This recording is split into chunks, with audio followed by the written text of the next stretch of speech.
20절 말씀을 읽었는데요. 그동안에 이제 저희가 마태복음으로 쭉 봤는데, 이제 마태복음의 그 복음이 사도행전에서 어떻게 또 실행되는지 그런 걸 믹스해서 이를 보기 위해서 이제 사도행전과 마태복음을 오가면서 이렇게 말씀을 나누도록 하겠습니다. 오늘 그래서 사도행전 1장 1절부터 11절 말씀 읽었는데요. 사도행전, 성령행전, 나의 행전이라는 제목으로 은혜를 나누고자 합니다. 여러분, 성경을 읽을 때 우리가 잘 유념하고 읽어야 될 부분이 있습니다. 뭐냐면요, 성경은 생각보다 다양한 장르의 이렇게 글이 모여져 있습니다. 그래서 역사서가 있고요, 또 시편이 있고, 다시 말해서 역사책이 부분이 있고, 시가 있고, 또 편지도 있고, 예언서도 있고, 또 자문도 있고, 이런 다양한 장르의 글들이 모여 있습니다. 그래서 우리가 성경을 읽을 때 무작정 똑같은 생각으로, 어디를 읽든지 똑같은 생각으로 성경을 읽어서는 안 됩니다. 그렇게 똑같이 모든 성경을 똑같은 취급을 하면서 읽으면요, 우리가 성경을 읽으면서 오해를 하게 됩니다. 그래서 오류를 이렇게 이룰 수 있습니다. 그래서 성경을 우리가 읽을 때 보통 사람들이 생각할 때 성경은 경전이니까 마치 법전처럼 그렇게 생각하고 읽는 경우가 많은데, 그렇게 읽으면 성경을 제대로 이해할 수가 없습니다. 그리고 그렇게 읽다 보면은 큰 오류에 빠질 수가 있습니다. 그래서 우리가 읽으면서 성경이 지금 이 부분이 어떤 장르에 속하는 것인가, 그것부터 우리가 파악을 하고, 그리고 나서 우리가 그 역사적인 그러한 배경은 어떻게 되는가, 또 이 문맥 가운데서 이 문맥이 어떻게 이루어지고 있는가, 이런 부분들을 상세히 살피면서 읽어야 된다는 것입니다. 성경에는 실제로 법전과 같이 그렇게 하나님께서 말씀하신 하나님의 법들이 많이 있습니다. 그러나 그것보다는 오히려 그 하나님의 법의 기준으로 해서 어떻게 하나님께서 역사하시고, 또 우리는 어떻게 하나님과 관계하면서 이 땅에서 살아야 되는가, 이런 내용들이 더 훨씬 많다는 거죠. 그렇기 때문에 우리는 성경을 읽으면서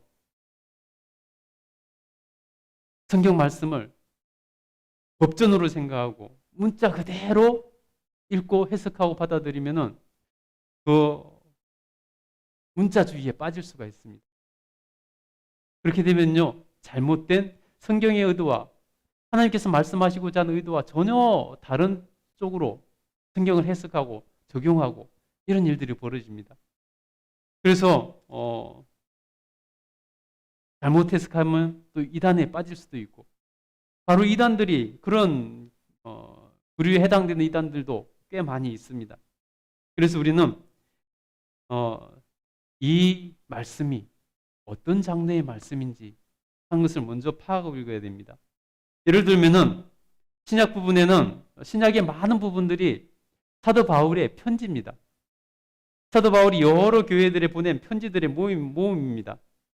그래서 고린도 전후서는 고린도 교회에다 쓴 편지들 한 번, 두 번 쓴, 그보다 더 많은 편지를 썼지만 그 편지 가운데서도 두 가지 편지를 성경에 편입시킨 것이고, 이런 식으로 또 갈라디아서는 갈라디아 교회에 쓴 편지입니다. 그렇기 때문에 그것을 그냥 법전을 읽듯이 읽으면 안 되겠죠. 편지는 굉장히 사적인 그러한 감정들도 많이 들어가고 굉장히 부드러운 글이 보통 편지입니다. 그래서 편지는 보면은 과장법도 때로는 있고, 그 안에 안부도 있고, 그 안에 보면 칭찬하는 글도 있고, 그 안에 보면 때로는 책망하는 꾸짖는 얘기도 있고, 여러 가지 얘기가 많이 나온다는 것입니다. 그래서 그런 것들을 잘 이해하고 읽어야 되는데요. 오늘 우리가 볼 사도행전은 어디에 해당되는 것일까요? 사도행전은 어디에 들어갈까요? 사도행전은 역사서입니다.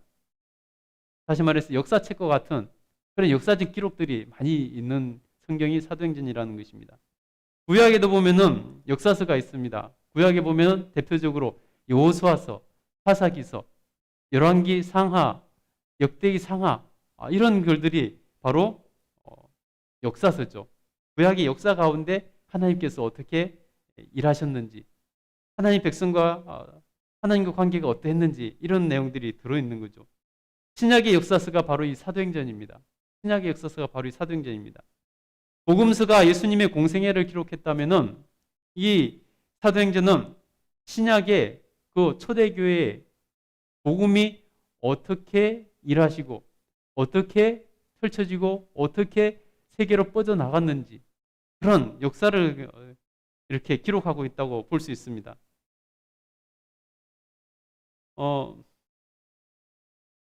그래서 구약의 역사서는 주로 이스라엘 역사 가운데서 어떻게 역사하셨는가가 주 내용이라면 신약의 역사서인 사도행전은 좀 다르게 그 사복음서에 예수님의 그 복음들이 어떻게 펼쳐졌는가 그런 내용들이 교회라는 그러한 공동체를 통해서 어떻게 펼쳐졌는가 이런 내용들이 담겨 있습니다.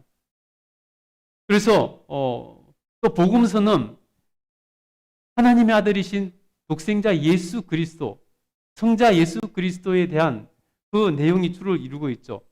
근데 사도행전은 주 내용이 뭐냐면은 예수님께서 이 땅에 오셔서 우리를 위해서 죽으시고 십자가에서 피 흘려 죽으시고 우리를 구원하신 그 사건들이 복음서에 기록되어 있다면은 사도행전은 예수님께서 죽으시고 부활하셔서 승천하시고 나서 이제 예수님께서 약속하신 대로 하나님의 영이시고 예수 그리스도의 영이신 성령님이 우리에게 오셨습니다.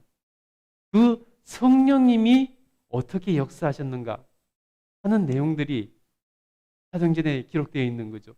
그래서 사도행전을 읽으면서 가장 중요한 분이 누구냐면 바로 성령님입니다.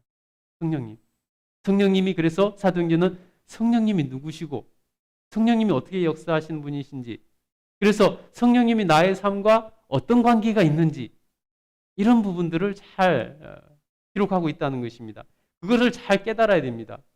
그래서 사도행전의 본래 뜻은 사도들의 행한 내용이다. 그래서 사도행전인데요. 사도행전에 별명이 있습니다. 그것이 뭐냐면 바로 성령행전입니다. 그래서 성령님께서 사도들을 통해서 어떻게 역사하셨는지 교회를 어떻게 세우시고 어떻게 교회가 이렇게 확장되어 나갔는지 복음이 어떻게 전 세계로 펼쳐져 나갔는지 이런 성령의 역사하심을 기록하고 있다는 것입니다.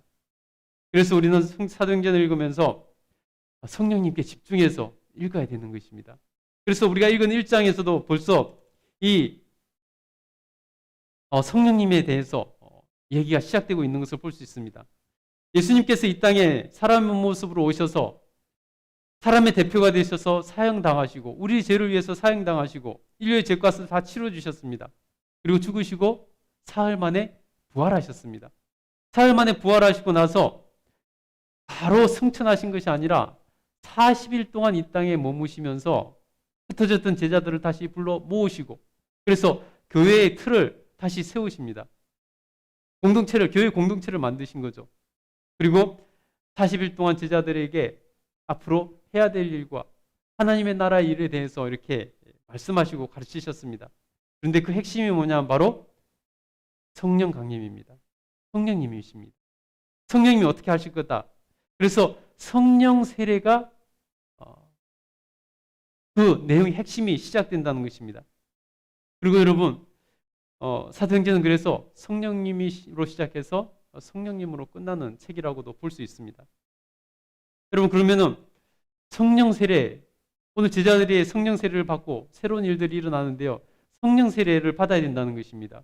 그럼 성령 세례가 뭘까요? 성령 세례는 성령님과 인격적인 만남에서 시작됩니다. 인격적인 교제에서 시작합니다. 다시 말해서 성령님의 체험으로부터 시작된다는 것입니다. 이것이 없으면요, 우리가 그리스도인으로 이 땅에서 온전히 그리스도인답게 살아갈 수가 없는 것입니다.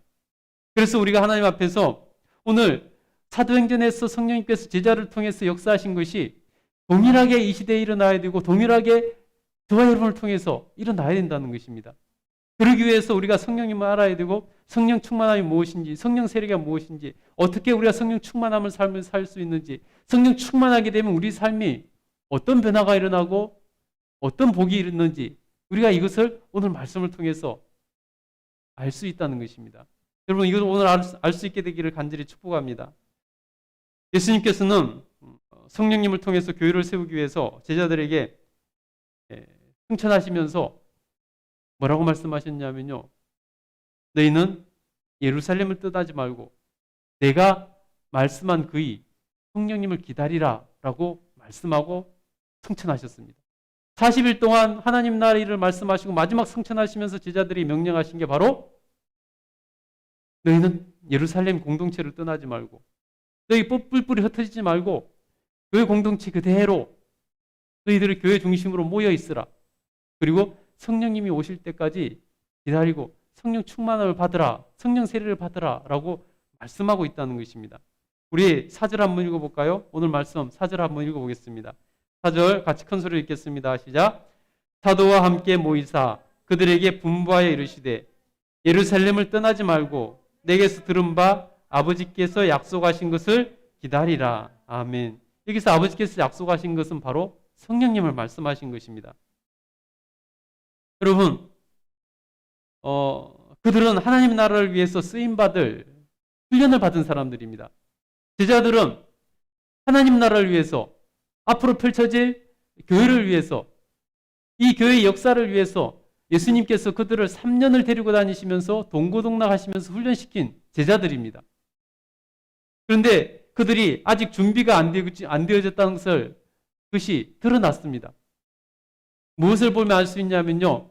여러분, 예수님께서 3년을 동고동락하면서 제자 훈련을 시키셨습니다. 그러면 어느 정도 성숙하고 성장해야지 정상 아니겠습니까? 메시아께서, 그리스도께서 직접 3년을 훈련을 시켰습니다. 그런데 그들이 결과가 어떤 모습으로 드러났습니까? 예수님이 잡히시던 밤에 어떻게 했죠, 제자들이? 다 도망갔잖아요. 한 명도 예수님과 같이 붙잡혀서 간 제자가 없었습니다. 다 도망갔습니다. 예수님께서 신문 받으시고 심판 받으시고 십자가에 못 박혀 죽으실 때 그들은 다 숨었습니다. 예수님을 구하겠다고, 예수님과 함께 하겠다고 나선 자들이 아무도 없었습니다. 그전에는 나와 예수님과 함께 죽으면 죽겠습니다라고 당당하게 선포하던 자들이 있었지만은 그 누구도 그렇게 하지 않았습니다. 심지어 수제자라고 했던 베드로는 어떻게 했죠? 예수님을 3번씩이나 부인을 했습니다. 나는 저 사람 모릅니다. 예수님을 3번씩이나 부인을 했습니다. 얼마나 기가 막힐 노릇입니까, 여러분? 메시아께서 무려 3년 동안 그냥 수업 시간 됐으니까 아침에 등교해서 수업받고 저녁에 이렇게 하교한 그런 것도 아닙니다. 아예 함께 먹고 마시면서 3년을 훈련시킨 제자들의 모습이 그렇게 드러났다는 것입니다. 여러분, 그들이 아직 준비가 안 된 것입니다. 그대로 드러났습니다. 그들이 더 채워져야 되는 것입니다. 이 상태로 그들이 흩어지면은 아무것도 할 수 없는 존재들이 끝날 것입니다. 여러분, 그들이 그 뒤에 뭐라고 그럽니까? 나는 고기나 잡으러 가야 되겠다. 옛날에 물고기 잡던 그 어부들은 이제 예수님이 떠나셨으니까 나는 고기나 잡으러 가야 되겠다 하고 고기 잡으러 가지 않았습니까? 예수님께서 근데 거기까지 찾아가셔서 그들을 다시 불러 모으지 않습니까? 그런 상태에 있다는 것입니다. 그러니 주님께서는 그들을 떠나지 말고 이 교회 공동체 안에서 머물면서 교회를 통해서 주시는 은혜를 누리라라고 말씀합니다. 여러분, 우리 시대에 교회가 참 세속화가 참 많이 됐습니다. 그러다 보니 안 좋은 점도 많이 드러나고 있습니다. 그래서 어떤 많은 성도들이 실망을 하고 나는 예수님을 믿는데 교회는 가기 싫어 하면서 안 나가 성도, 그걸 거꾸로 해서 좀 가난한 성도라고 그러죠. 그래서 자기 혼자서 신앙생활 하겠다 이런 사람들이 있습니다. 여러분, 그 심정은 이해하지만 절대 그렇게 해서는 안 됩니다. 왜냐하면 우리 주님께서 그걸 원하시지 않기 때문입니다. 여러분, 교회는 죄인들이 모인 공동체이기 때문에 많은 부분에서 오류가 드러날 때도 많이 있습니다. 그럼에도 불구하고 그 안에서 그 문제를 해결해야 되는 것입니다. 사랑으로 감싸고 용서하고 또 때로는 교회에서 징계를 통해서 바로잡을 건 바로잡고 이렇게 일어나야 되는 것입니다. 왜냐하면요, 하나님께서는 교회를 통해서 물론 하나님과 1대1 개인의 1대1 관계 안에서 역사하시는 내용이 있지만 그것과 비교할 수 없이 더 많은 풍성한 것을 더 광대하고 넓은 영역을 하나님께서 교회를 통해서 역사하시고 교회를 통해서 성도들에게 복을 주시고 있다는 것입니다. 여러분 성경을 읽어보면 너무 잘 명백하지 않습니까? 구약시대부터 보면은 하나님의 공동체 문제들이 참 많이 있었습니다. 그럼에도 하나님께서 늘 하나님의 교회 공동체를 통해서 일을 하셨습니다. 예수님께서도 죽으시고 나서 부활하시고 나서 바로 그냥 승천하실 수도 있었습니다. 근데 굳이 40일 동안이나 머무시면서 교회 공동체를 세우셨다는 것입니다. 여러분 예수님께서 이 땅에 와서 하신 일들은 많이 있습니다. 그런데요 그것을 딱 요약하면 딱 두 가지로 요약할 수 있습니다. 뭐냐면 첫 번째는 바로 예수님께서 우리를 구원하시기 위해서 십자가에 죽으신 그겁니다. 그리고 또 한 가지는 뭐냐면 바로 예수님께서 교회 공동체를 세우신 것입니다. 딱 이 두 가지로 요약할 수 있습니다. 그만큼 교회 공동체는 중요한 것입니다. 오늘 예수님께서 제자들에게 너희는 예루살렘 교회 공동체를 떠나지 말고 함께 있어 기도하면서 하나님 앞에서 성령님의 임재를 성령 체험을 성령 세례를 기다리라 라고 말씀하고 있다는 것입니다. 여러분 그러니 얼마나 중요한 일인지를 알 수 있습니다. 여러분 우리는 그래서 늘 아무리 힘들어도 교회 중심의 삶을 살아야 되는 것입니다. 교회를 떠나서는 하나님의 은혜를 온전히 누릴 수가 없는 것입니다. 문제가 많은 교회가 많이 있지만은 그럼에도 불구하고 좋은 교회를 선택해서 그 가운데서도 좋은 교회에서도 물론 문제가 생길 것입니다. 죄인들이 모인 곳에 어떻게 문제가 없을 수 있겠습니까? 그러나 그 가운데서 정말 늘 교회 공동체 중심으로 하며 문제가 있다면 문제를 해결하면 되는 것입니다. 여러분 피를 나눈 가정에서도 문제가 생기는데 어떻게 남들이 물론 하나님 안에서 모인 가족이긴 하지만 어떻게 문제가 없을 수 있겠습니까? 그걸 이상하게 생각하면 안 된다는 것입니다.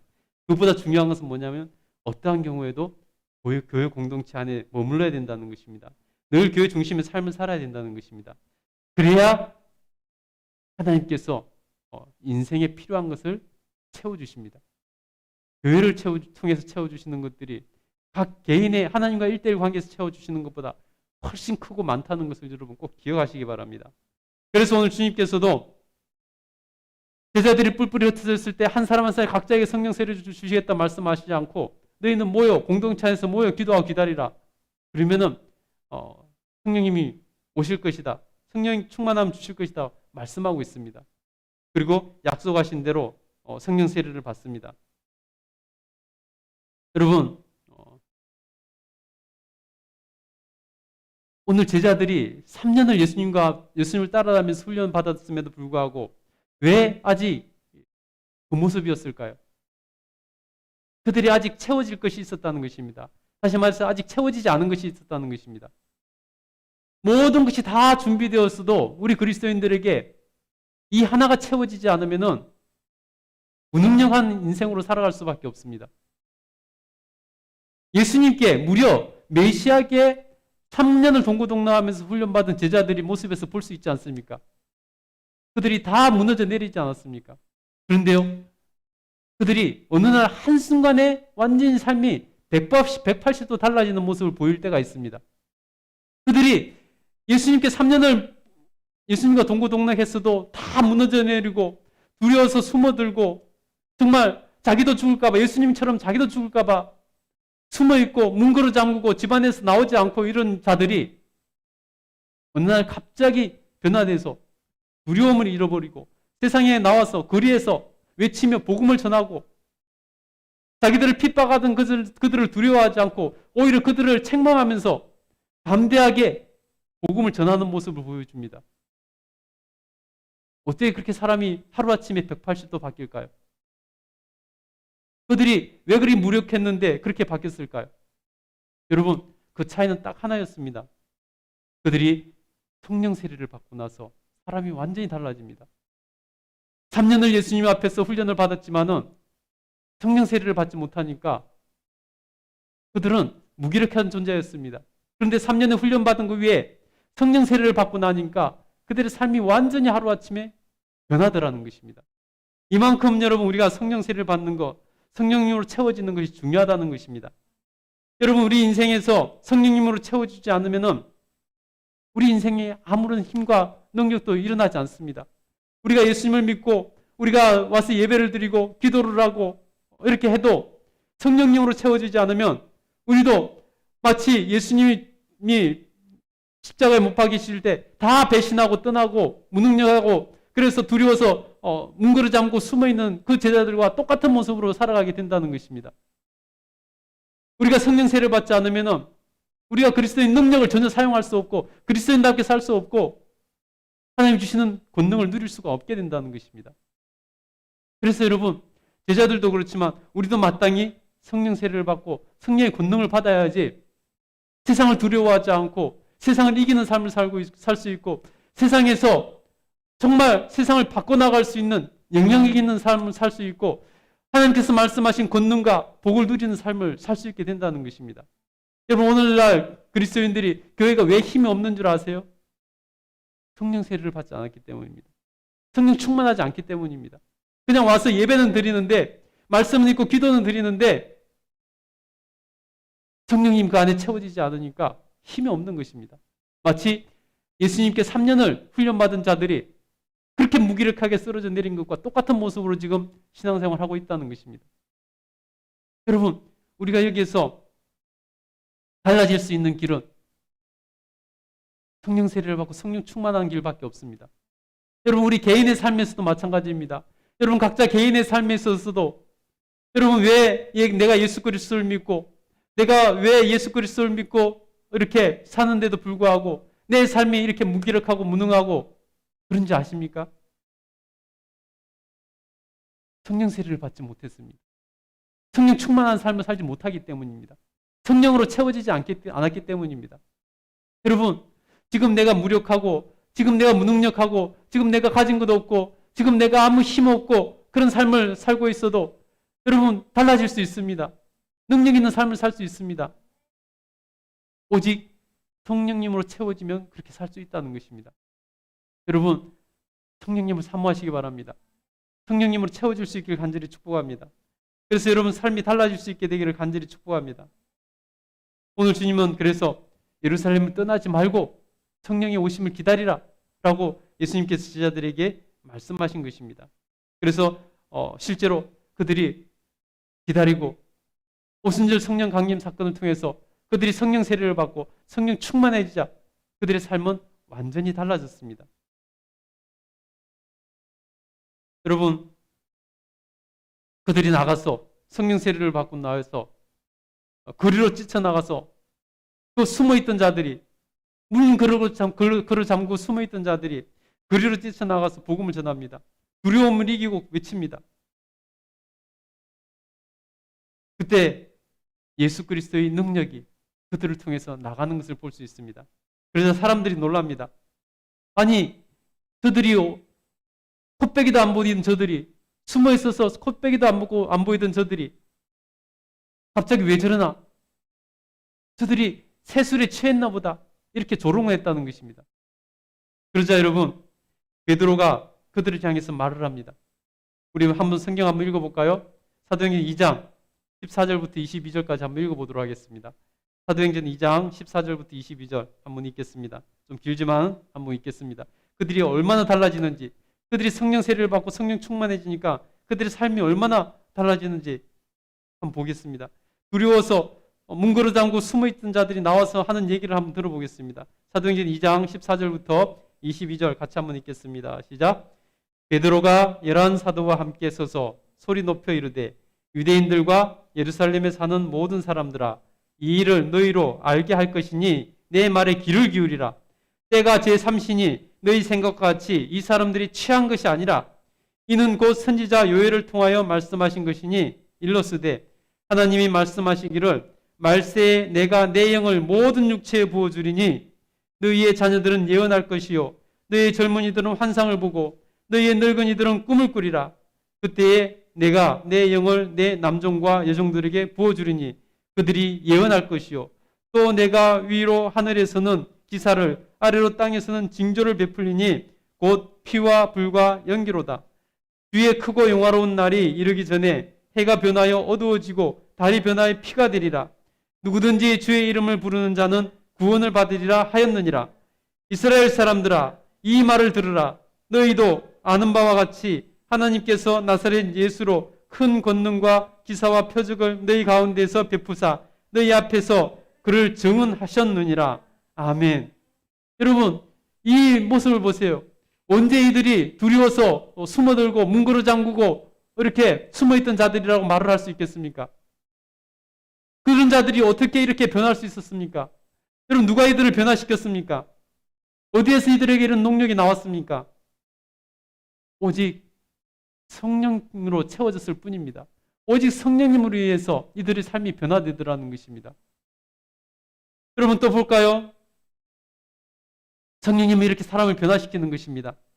3장부터는 그들을 통해서 하나님의 권능이 드러나기 시작합니다. 3장 6절부터 10절까지 한번 읽어보도록 하겠습니다.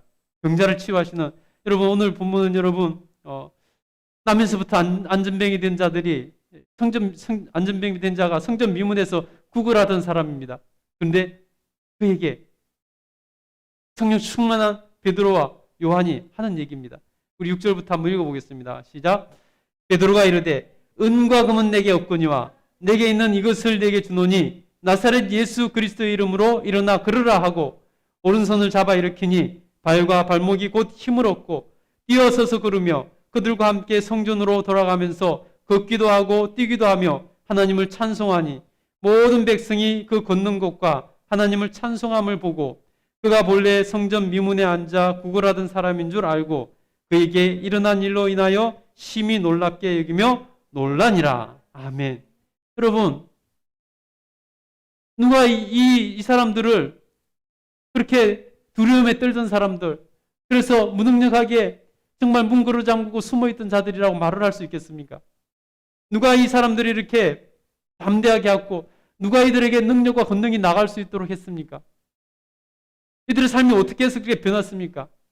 오직 그들이 성령 충만함을 받으니까 성령 세례를 받으니까 그들의 삶이 변하더라는 것입니다. 여러분 거기서 끝나는 것이 아닙니다. 이들이 얼마나 담대해지는가. 여러분 예수님을 십자가에 못 박아 죽게 한 그 예루살렘 최고의 권력자들의 모임인 예루살렘 공회 이 제자들이 그들에게 잡혀갔습니다. 여러분 사실 그들이 가장 두려워하던 사람들이 그들입니다. 그래서 문고로 잠그고 자기들도 예수님처럼 잡혀가서 죽을까봐 문고로 잠그고 숨어들었던 것입니다. 그런데 여러분 그들에게 예수님을 전하다가 잡혀갔는데요. 그들에게 전혀 주눅들지 않고 거침없이 그들에게 얘기하면서 그들을 꾸짖기까지 하는 것을 볼 수 있습니다. 여러분 우리가 나보다 좀 힘 있고 권력 있는 사람들한테 주눅들기 마련이잖아요. 회사를 다니다 보면은 사장님한테 괜히 주눅들잖아요. 우리가 뭐 조그만 회사라도 사장님 앞에 서면은 주눅드는 것인데 그 시대의 가장 최고 권력기관 앞에 그들이 붙잡혀 왔으니 얼마나 주눅들만 하겠습니까? 그들을 두려워서 제자들이 문그러 잠고 숨어 있었는데 그들에게 마침내 붙잡혀 갔습니다. 그런데 그들은 완전히 다른 모습을 보여줍니다. 우리 한번 읽어보겠습니다. 사도행전 4장 12절부터 14절, 18절부터 20절 두 군데 한번 읽겠는데요. 먼저 12절부터 4장 12절부터 14절 먼저 한번 읽겠습니다. 시작. 다른 이로서는 구원을 받을 수 없나니 천하 사람 중에 구원을 받을 만한 다른 이름을 우리에게 주신 일이 없음이라 하였더라. 그들이 베드로와 요한이 담대하게 말함을 보고 그들을 본래 학문 없는 범인으로 알았다가 이상히 여기며 또 전에 예수와 함께 있던 줄도 알고 또 병나은 사람이 그들과 함께 서 있는 것을 보고 비난할 말이 없는지라. 예, 일단 보세요. 여러분 그들이 정말 그 최고 권력자들이 모인 그 앞에서 너무나 당당하게 말하지 않습니까? 그러니 그들이 오히려 당혹스럽고 당황하는 것입니다. 아니 저들이 못 배워먹은 사람들인 줄 알았는데 이렇게 당당하게 우리 앞에서 얘기를 하다니 어찌 된 것인가? 오히려 그들이 당황하는 것을 볼 수 있습니다. 여러분 실제로 요한과 베드로는 저 시골에서 고기 잡는 어부 출신입니다. 그런데 누가 그들을 그렇게 담대한 사람으로 변화시켰습니까? 오직 성령 충만함을 통해서 그들의 삶이 변했습니다. 또 볼까요? 우리 18절부터 20절도 한번 마저 읽어보도록 하겠습니다. 18절부터 20절 한번 읽겠습니다. 시작.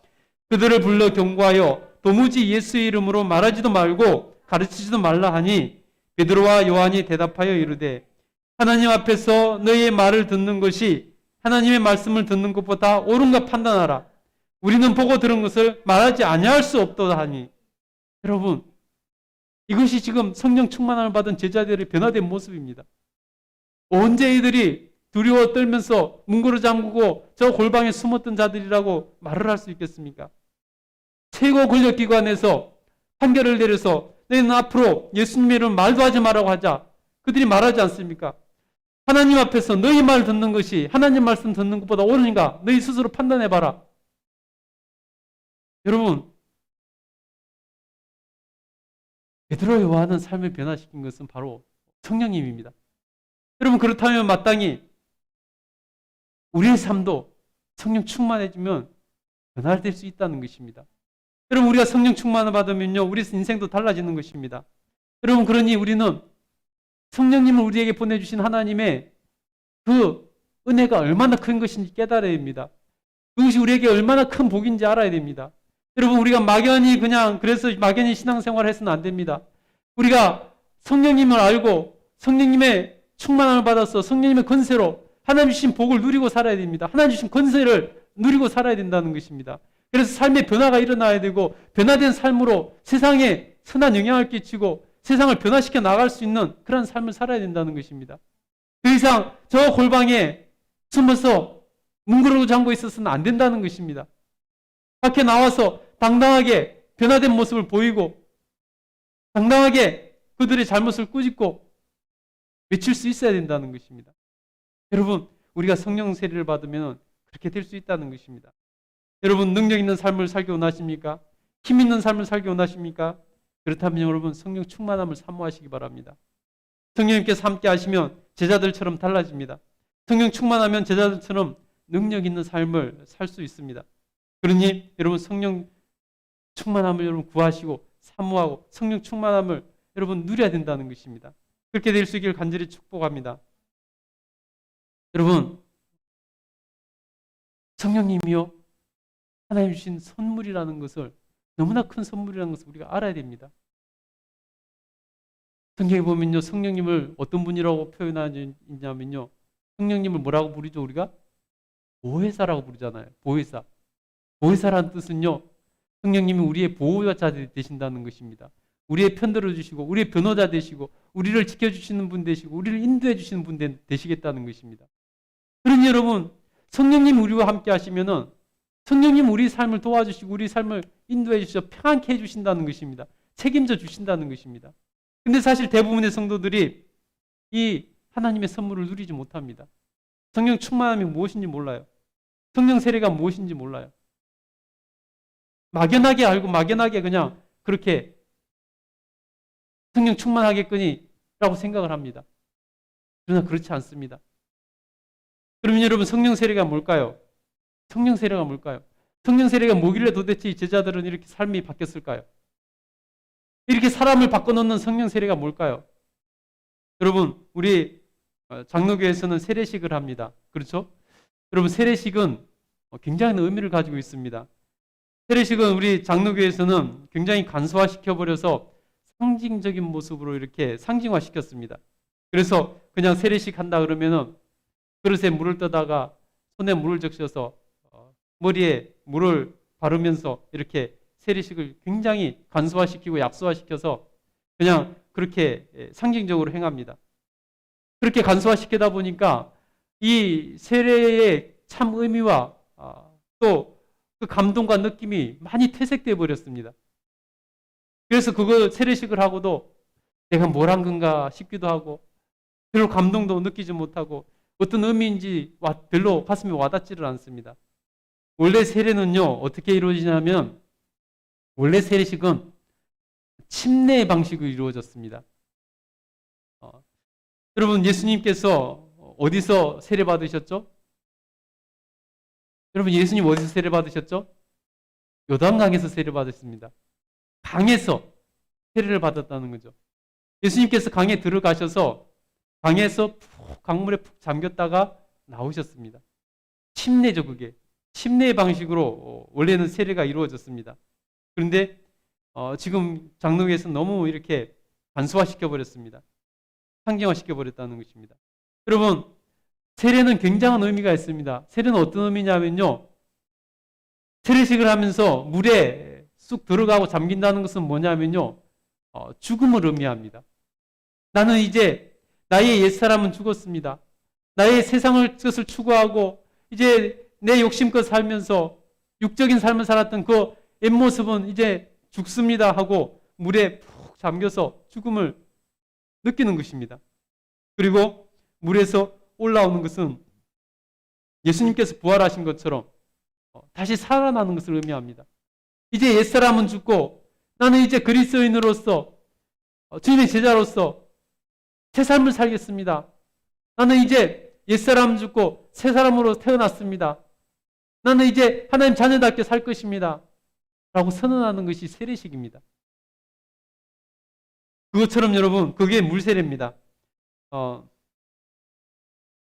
그것처럼 마찬가지로 성령 세례를 받는다는 것은 우리 마음을 성령님께 푹 담그는 것입니다.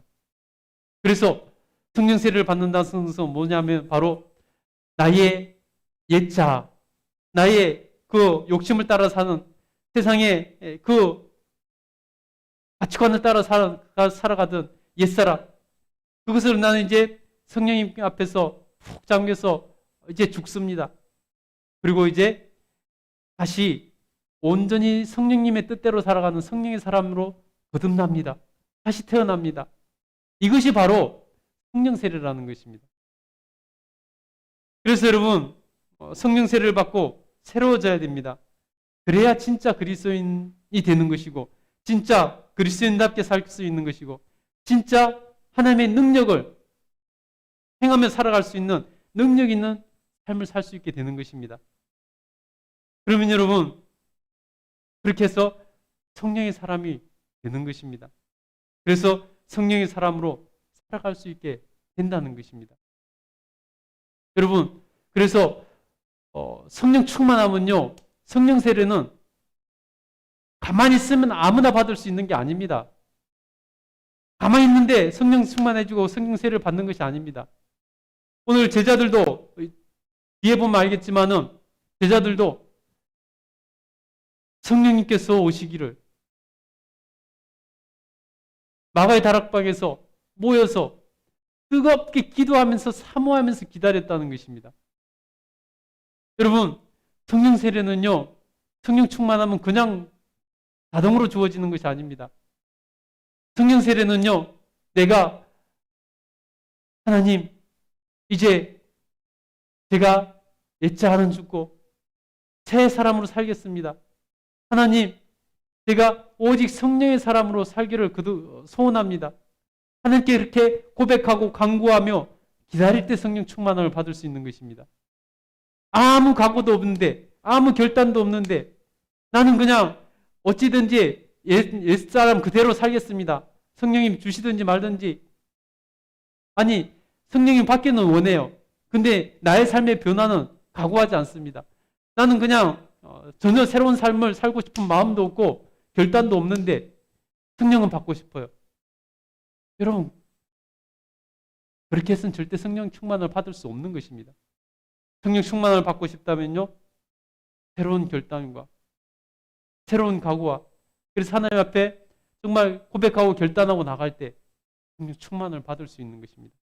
여러분, 하나님 앞에서 그런 결단을 할 수 있길 축복합니다. 그런 결단으로 하나님 앞에 나가서 성령 충만을 받고 여러분 삶이 새로워지고 달라질 수 있게 되기를 간절히 축복합니다. 그러면 여러분 새 삶을 살 수 있게 되는데요, 그렇게 되면 가장 먼저 드러나는 것이 뭐냐면 바로 증인의 삶을 살게 된다는 것입니다. 우리 8절 한번 읽어보도록 하겠습니다. 8절 같이 읽겠습니다. 8절 읽겠습니다. 시작. 오직 성령이 너희에게 임하시면 너희가 권능을 받고 예루살렘과 온 유대와 사마리아와 땅끝까지 이르러 내 증인이 되리라 하시니라. 아멘. 여러분, 오직 성령님이 임하시면 본능을 받아 살고 증인의 삶을 살게 된다는 것입니다. 여러분, 증인의 삶을 산다는 것은 뭡니까? 바로 삶으로 그리스도를 드러내는 삶을 사는 것입니다. 삶으로 예수님의 이름을 드러내는 삶을 사는 것입니다. 나를 통해서 하나님의 성품이 드러나고 하나님의 공의가 드러나고 정의가 실현되는 그런 삶을 사는 것이 바로 변화된 성령의 사람의 모습이라는 것입니다. 오직 성령 충만한 사람만 그런 삶을 살 수 있다는 것입니다. 오늘날 여러분, 수많은 사람들이 교회를 다니는데 왜 교회가 욕을 얻어먹고 있습니까? 무늬만 그리스도인들이 너무 많기 때문입니다. 실제로 그리스도인이 아닙니다. 정말 교회만 왔다 갔다 한 무늬만 그리스도인, 천국 가지 못할 정말 무늬만 그리스도인들이 오늘날 너무나 많다는 것입니다. 그래서는 절대로 여러분, 교회가 온전해질 수도 없고 또 절대 하나님의 나라가 교회 안에서 아름답게 실현되기도 어렵다는 것입니다. 문제는 뭐냐면 바로 성령 충만한 그리스도인이 없기 때문이라는 것입니다. 성령 충만한 그리스도인들이 돼야 된다는 것입니다. 여러분, 성령님을 사모하시고 성령 충만하시길 간절히 축복합니다.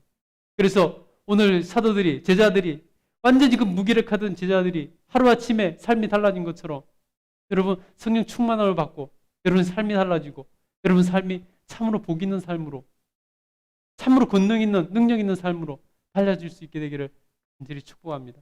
여러분, 우리의 삶을 변화시켜 주실 분, 우리 삶을 달라지게 하실 분은 하나님밖에 없습니다. 그 하나님을 여러분 온전히 신뢰하시고 그 하나님 붙드시기 바랍니다. 그리고 여러분 삶이 정말 복 있는 삶으로 달라질 수 있게 되기를 간절히 축복합니다. 여러분, 성령님으로 성령 역사하시는 성령 행전을 통해서 사도들의 행전이 쓰여졌습니다.